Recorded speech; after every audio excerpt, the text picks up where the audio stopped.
ನನ್ನ ತಂದೆಯ ಭಾಗ್ಯ ಬಹಳ ದೊಡ್ಡದು. ಅವರ ಮಕ್ಕಳೆಲ್ಲ ಪ್ರೀತಿ ವಿಶ್ವಾಸಗಳಲ್ಲಿ ಯಾರಿಗೆ ಯಾರು ಕಡಿಮೆ ಅಲ್ಲ. ಲಕ್ಷ್ಮಣ ನನಗಾಗಿ 14 ವರ್ಷ ನನ್ನೊಂದಿಗೆ ಕಷ್ಟಪಟ್ಟ.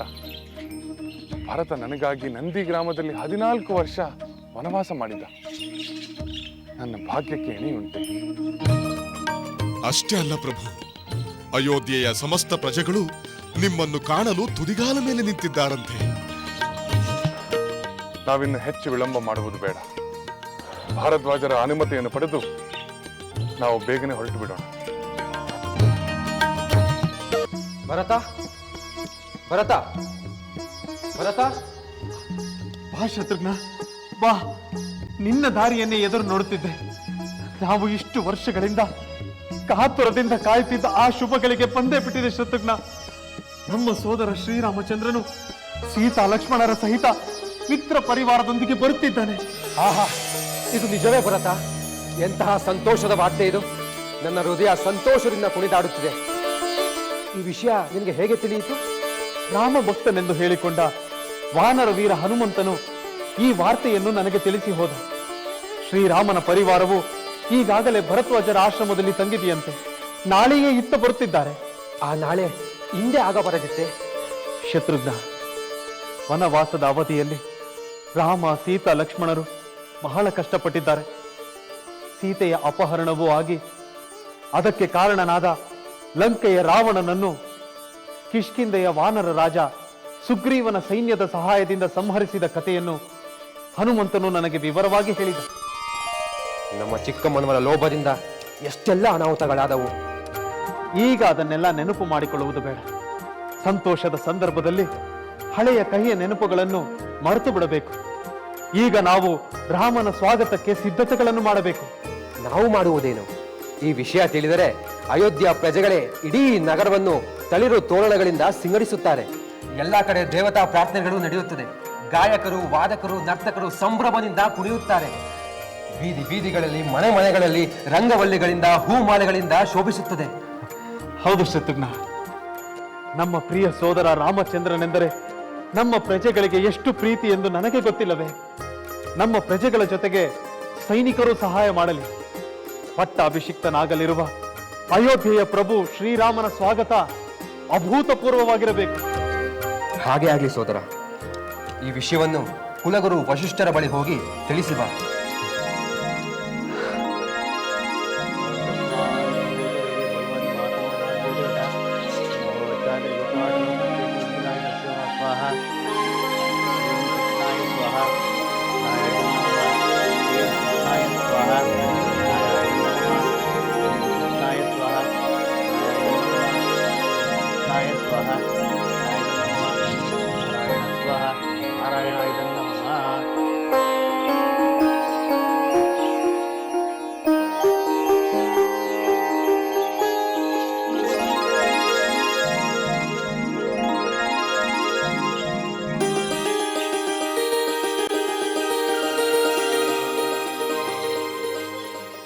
ಪೂಜ್ಯರಿಗೆ ರಘುಕುಲೋದ್ಭವ ದಶರಥ ಪುತ್ರ ಭರತನ ಪ್ರಣಾಮಗಳು. ರಾಜ್ಕುಮಾರ ಭರತ, ದೀರ್ಘಾಯುಷ್ಮಾನ್ ಭವ.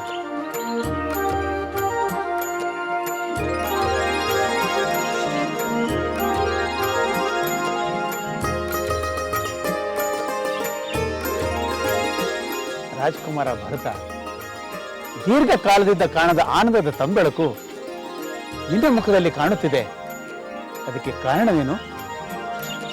ಗುರುದೇವ, ತ್ರಿಕಾಲ ಜ್ಞಾನಿಗಳಾದ ತಮಗೆ ತಿಳಿಯದ್ದೇನಿದೆ? 14 ವರ್ಷಗಳಿಂದ ನಾನು ಯಾವ ಶುಭ ಸಂದೇಶಕ್ಕಾಗಿ ಕಾಯುತ್ತಿದ್ದೆನೋ ಆ ಶುಭ ಸಂದೇಶ ಬಂದಾಯಿತು. ಅದನ್ನು ಕೇಳಿ ಪರಮಾನಂದವೂ ಆಯಿತು. ಅದನ್ನು ತಮಗೆ ತಿಳಿಸಲೆಂದೇ ಬಂದೆ. ಅಂದರೆ ರಾಮಚಂದ್ರನು ಅಯೋಧ್ಯೆಗೆ ಹಿಂದಿರುಗಿ ಬರ್ತಿರುವ ಸಂದೇಶವನ್ನೇನಾದರೂ ಕೇಳಿದೆಯೇನು? ಹೌದು ಗುರುದೇವ. ಶ್ರೀರಾಮಚಂದ್ರ ಸೀತಾ ಲಕ್ಷ್ಮಣರ ಸಹಿತ ಭರದ್ವಾಜ ಮಹರ್ಷಿಗಳ ಆಶ್ರಮದಲ್ಲಿ ತಂಗಿರುವನಂತೆ. ನಾಳೆ ಇಲ್ಲಿಗೆ ಬರುತ್ತಾನಂತೆ.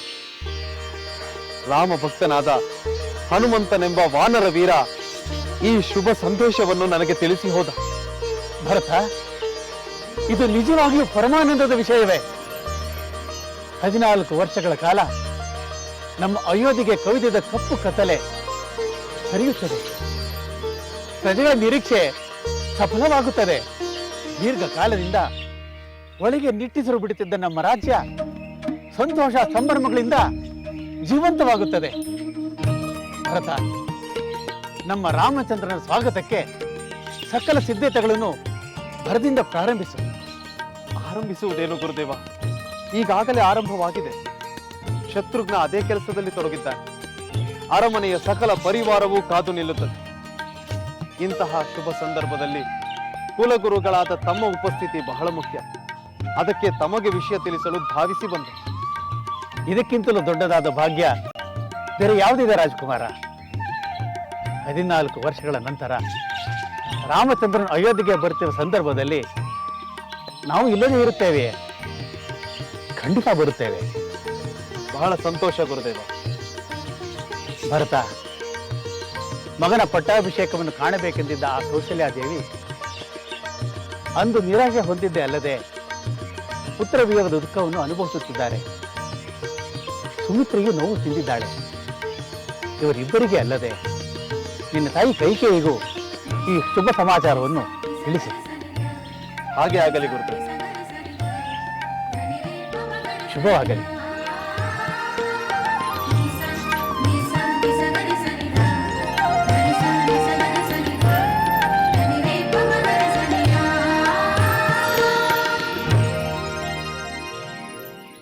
ಅಮಾತ್ಯರೇ, ರಾಜಭಟ್ಟರೇ, ನಮ್ಮೆಲ್ಲರಿಗೂ ಒಂದು ಸಂತೋಷವನ್ನು ಉಂಟು ಮಾಡುವ ವಾರ್ತೆ ಇದೆ. ನನ್ನ ಸಹೋದರ ಶ್ರೀರಾಮಚಂದ್ರ, ಸೀತಾ, ಲಕ್ಷ್ಮಣನ ಸಹಿತ ನಾಳೆ ಅಯೋಧ್ಯೆಗೆ ಆಗಮಿಸುತ್ತಿದ್ದಾರೆ.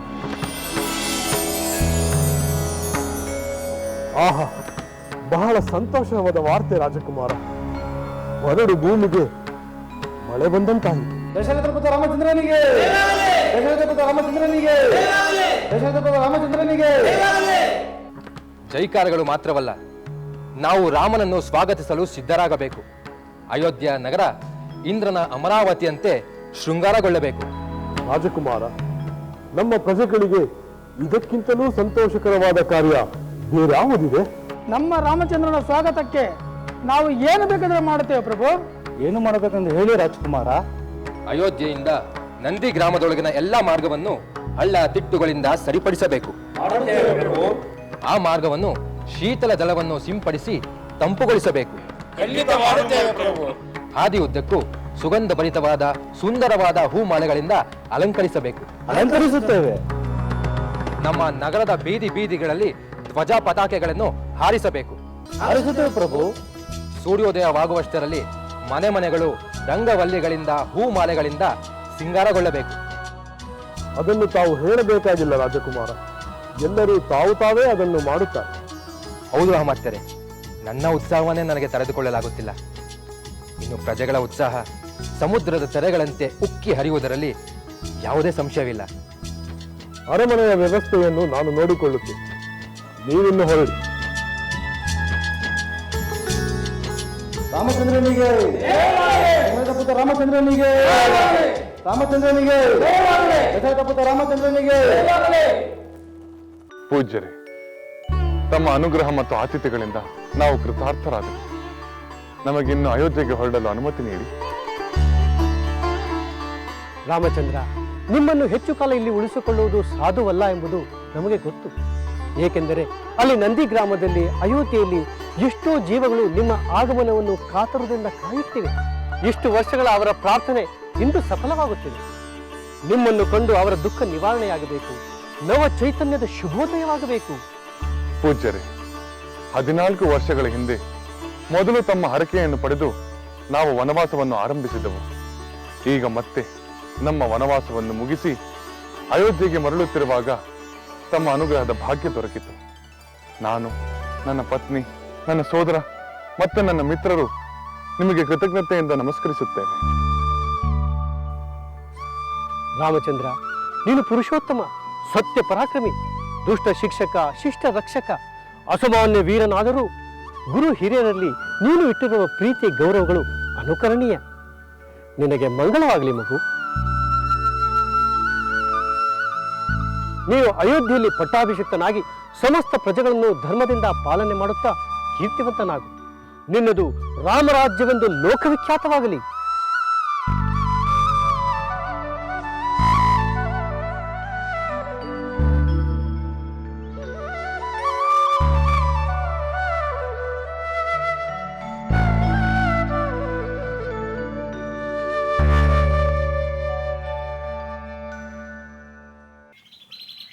ಮಂತ್ರಿಗಳೇ, ನಂದಿ ಗ್ರಾಮಕ್ಕೆ ಹೋಗುವ ಮೊದಲೇ ಶ್ರೀರಾಮಚಂದ್ರ ಇಲ್ಲಿಗೆ ಬಂದು ನಿಮಗೆ ದರ್ಶನವಿತ್ತು ಹೋಗುತ್ತಾನೆ ಎಂದು ಹನುಮಂತ ಹೇಳಿರಲಿಲ್ಲವೇ?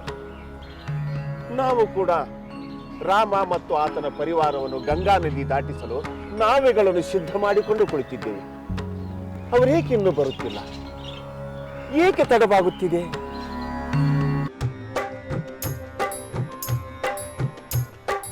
ಆನಂದ ಆನಂದ ಆನಂದ ಜಯದಾನಂದ, ಆನಂದ ಆನಂದ ಜಗದಾನಂದ, ಆನಂದ ಆನಂದ ಜಯದಾನಂದ, ಆನಂದ ಆನಂದ ಜಗದಾನಂದ, ಜಯದಾನಂದ ಜಗದಾನಂದ, ಜಯದಾನಂದ ಜಗದಾನಂದ, ಶ್ರೀರಾಮಚಂದ್ರ ಲೋಕಕ್ಕೆ ತಂದ ಆನಂದ, ಶ್ರೀರಾಮಚಂದ್ರ ಲೋಕಕ್ಕೆ ತಂದ. ಅಲ್ಲಿ ನೋಡಿ ಪ್ರಭು, ಪುಷ್ಪಕ ವಿಮಾನ ಇಳಿಯುತ್ತಿದೆ. ಆನಂದ ಆನಂದ ಜಗದಾನಂದ, ಶ್ರೀರಾಮಚಂದ್ರ ಆತನ ಪರಿವಾರ ಅದರಲ್ಲಿದೆ. ಅಲ್ಲಿ ನೋಡಿ ಪ್ರಭು. ಅಡಗಿತೋ ಅಡಗಿತೋ ದಶಕಂಠನ ದರ್ಪ, ಮೆರೆಯಿದೋ ಮೆರೆಯಿತೋ ಆಹಾ, ಎಂಥ ಸುಂದರವಾದ ನೋಟ, ಎಂಥ ಅದ್ಭುತವಾದ ಪ್ರಸಂಗ. ನಿಜ ನಿಜ ಮಂತ್ರಿಗಳೇ, ಆತ ಶ್ರೀರಾಮಚಂದ್ರನೇ. ಹರನಾರಿ ಚೋರನ ಅಂತ್ಯವಾ ಕಂಡು ಲೋಕವೇ ನಲಿದಿದೆ ಹರುಷದಿ ಮಿಂದು, ಹರನಾರಿ ಚೋರನ ಅಂತ್ಯವಾ ಕಂಡು ಲೋಕವೇ ನಲಿದಿದೆ ಹರುಷದಿ ಮಿಂದು, ಆನಂದ ಆನಂದ ಜಯದಾನಂದ, ಆನಂದ ಆನಂದ ಜಗದಾನಂದ, ಆನಂದ ಆನಂದ ಜಯದಾನಂದ, ಆನಂದ ಆನಂದ ಜಗದಾನಂದ.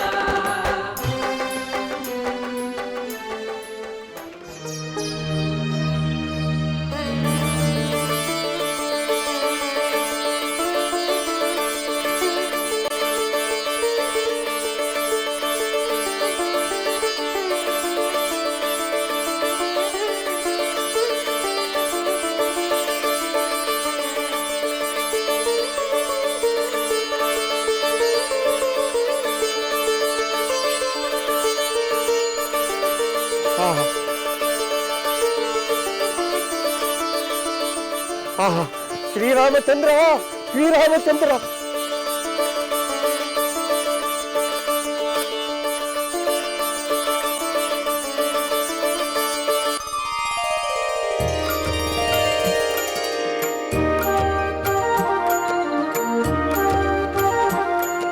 ರಘುಕುಲ ಲಲಾಮ, ಪುರುಷೋತ್ತಮ ಶ್ರೀರಾಮಚಂದ್ರ, ನಿನ್ನ ದರ್ಶನದ ಭಾಗ್ಯ 14 ವರ್ಷಗಳ ನಂತರ ದೊರೆಯಿತಲ್ಲ. ಆಹಾ, ನಾನೇ ಭಾಗ್ಯಶಾಲಿ, ನಾನೇ ಭಾಗ್ಯಶಾಲಿ. ರಾಮ, ನಿಷಾದ ರಾಜ, ಮಿತ್ರ ಗುಹ, ನೀನು ನಿನ್ನ ಪರಿವಾರದವರೆಲ್ಲ ಸೌಖ್ಯವಷ್ಟೇ? ನಿನ್ನ ಕೃಪೆಯಿಂದ ಎಲ್ಲರೂ ಸೌಖ್ಯವಾಗಿದ್ದಾರೆ ಶ್ರೀರಾಮಚಂದ್ರ. ಅಂದು ಸೀತಾ ಲಕ್ಷ್ಮಣರೊಂದಿಗೆ ಗಂಗಾ ನದಿಯನ್ನು ದಾಟಿ ದಂಡಕಾರಣ್ಯ ಪ್ರವೇಶಿಸುವಾಗ ಅಪಾರ ದುಃಖವಾಗಿತ್ತು. ಆದರೆ ಇಂದು ನೀವು ಸೌಖ್ಯವಾಗಿ ಮರಳಿ ಬಂದದ್ದನ್ನು ಕಂಡು ಆ ದುಃಖವೆಲ್ಲ ಮಾಯವಾಗಿ ಅಷ್ಟೇ ಸಂತೋಷವಾಗುತ್ತಿದೆ. ಗುಹ, ನಿನ್ನಂತೆಯೇ ಮಿತ್ರರಾದ ವಾನರ ಬಂಧುಗಳ ನೆರವಿನಿಂದ ಸೀತಾ ಅಪಹರಣ ಮಾಡಿದ ರಾವಣನನ್ನು ಸಂಹರಿಸಿ ರಾಕ್ಷಸರ ಮೇಲೆ ವಿಜಯ ಸಾಧಿಸಿದೆ. ರಾವಣನ ಸೋದರನಾದ ಧರ್ಮಾತ್ಮ ವಿಭೀಷಣನಿಗೆ ಪಟ್ಟ ಕಟ್ಟಿದೆ. ಈಗ ಇವನ ಕೃಪೆಯಿಂದಲೇ ಪುಷ್ಪಕ ವಿಮಾನವನ್ನು ಏರಿ ಅಯೋಧ್ಯೆಯತ್ತ ಹೊರಟಿದ್ದೇವೆ. ನನ್ನ ಮಾತೆಯರನ್ನು, ಸೋದರರನ್ನು, ನಿನ್ನಂತಹ ಮಿತ್ರರನ್ನು ಕಾಣುವ ಆತರದಿಂದಲೇ ನಾನು ವಿಮಾನವನ್ನು ಏರಿ ಬಂದೆ ಗುಹ. ನನ್ನ ಜೊತೆ ಸುಗ್ರೀವ, ಅಂಗದ, ಜಾಂಬವಂತ, ಹನುಮಂತ ಮೊದಲಾದ ವಾನರ ವೀರರು ಮತ್ತು ವಿಭೀಷಣ ನನ್ನ ಪಟ್ಟಾಭಿಷೇಕವನ್ನು ನೋಡುವ ಆಸೆಯಿಂದ ನನ್ನೊಂದಿಗೆ ಬಂದಿದ್ದಾರೆ.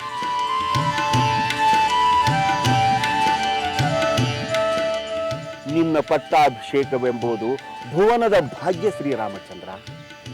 ಆ ಪುಣ್ಯ ದೃಶ್ಯ ನೋಡಿ ಪುನೀತರಾಗಲು ದೇವತೆಗಳು ಆಗಮಿಸುತ್ತಾರೆ. ನಾವು ಆಸೆ ಪಡುತ್ತಿದ್ದೇವೆ. ಖಂಡಿತ ಗೋ, ಖಂಡಿತ. ನೀನು ನನ್ನ ಆಪ್ತನಾಗಿರುವುದರಿಂದ ಬರಲೇಬೇಕು. ಆಹ್ವಾನ ಬಂದೇ ಬರುತ್ತದೆ. ಭರತ ನನಗಾಗಿ ಕಾಯುತ್ತಿರುತ್ತಾನೆ. ನಾವು ನಂದಿಗ್ರಾಮದತ್ತ ಸಾಗುತ್ತೇವೆ ಮಿತ್ರ. ನಿಷಾದರಾಜ, 14 ವರ್ಷಗಳ ಹಿಂದೆ ನೀನು ನಮ್ಮ ಬಗ್ಗೆ ತೋರಿದ ಆದರ, ಗಂಗಾ ನದಿಯನ್ನು ದಾಟಲು ನೀಡಿದ ಸಹಾಯವನ್ನು ನಾವು ಸದಾ ಸ್ಮರಿಸುತ್ತೇವೆ. ಅದು ಅಂಥ ದೊಡ್ಡ ಉಪಕಾರವಲ್ಲ ಲಕ್ಷ್ಮಣ. ಆದರೆ 14 ವರ್ಷ ನಿನ್ನ ಸೋದರನ್ನು ಅನುಸರಿಸಿ ನಡೆದ ನಿನ್ನ ಕಾರ್ಯ, ನಿನ್ನ ಸೋದರ ಪ್ರೇಮ ಅನುಪಮ, ಅಮೋಘ.